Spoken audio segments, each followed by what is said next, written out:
అయినప్పటికీ ఇలాంటి ఒక విపత్కరమైనటువంటి సమయంలో మన చీఫ్ మినిస్టర్ గారు ఒక యువకుల్లాగా, యువకుల కంటే ఇంకా ఉత్సాహంగా చాలా చక్కగా ఈ సమయాన్ని ఏమాత్రం కూడా వ్యర్థం చేయకుండా ఎన్నో రకాలైనటువంటి సేవా కార్యక్రమాలని చేసి ప్రజలకి ఒక ఆపన్న హస్తాన్ని అందించడం చాలా సంతోషంగా ఉంది. వారికి మేము ఆరోగ్యంగా ఉండాలని, ఇంకా ఇలాంటి కార్యక్రమాలు చేయగలిగే శక్తి భగవంతుడి ఇవ్వాలని మంగళాశాసనం చేస్తున్నాం.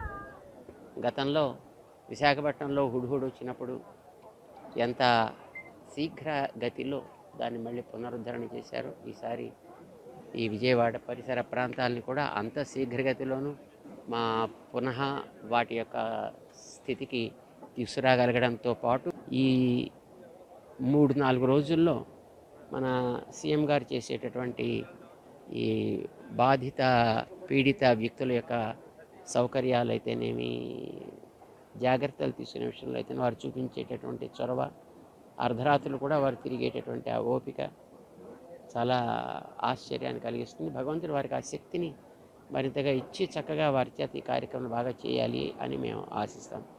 జై శ్రీమన్నారాయణ.